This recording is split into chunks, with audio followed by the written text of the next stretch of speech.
Final question of the week comes from Nathan. He writes into Podcast Beyond, like you can, by going to beyond@ign.com, and says, I picked up my PS4 a month ago.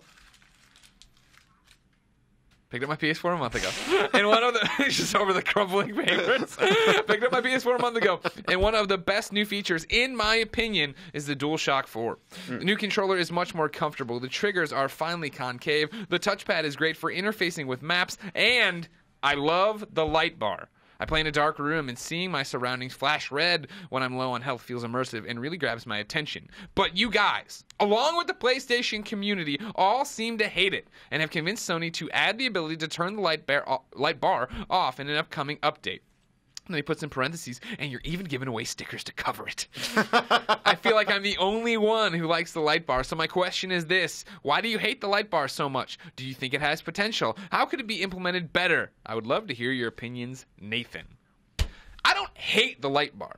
I do think it's too bright. I do think there should be an option to turn it off. I do think the Podcast Beyond stickers that cover it up from Toasty stickers are cool. Yeah. And I think that it also is draining the battery of DualShock 4. 100% true. Faster than they're already drained. The DualShock 4 just doesn't have great battery life. It's okay. Here's the thing, my friend. Nathan.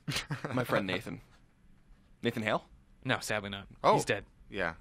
He had but one life to give for his PlayStation. Well, I was talking about Nathan Hale from Resistance. Oh. Not Wrong. From American Revolution. Okay. But I like him better. That's a bold thing from you. Resistance and American history. Those are your two favorite things. That is Clash of the Titans. Chimera versus George Washington.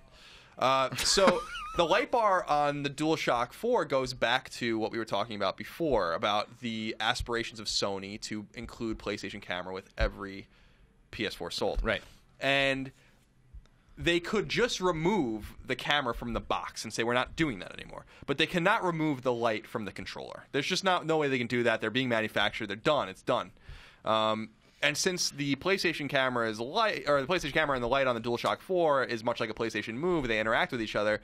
You're basically seeing a legacy of Sony's change between the announcement of the console and the release of the console. Right. This is the appendix of this controller. That's exactly right. It's just there's nothing they can do about it, and like probably even making it turn off the light with firmware is going to be really hard to do. I'm not totally convinced they're going to be able to do that, to be honest with you. Like, I don't know how you make the firmware tell the controller to shut off something that's just on all the time. Like, I don't think it's that tough, because you figure it's already telling it to change, what light it's showing. Like, it knows to communicate. There should be one. I mean, and there's pulsating right when you're hurt sometimes. So right, but the light is always being used. I guess I'm saying it's always on.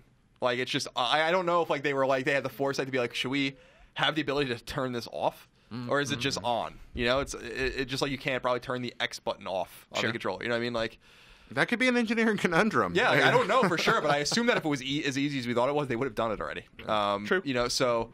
But Shu knows he's got this list of things to get through. Yeah, I want them to change the PlayStation Network name thing first. Shu, it's about time.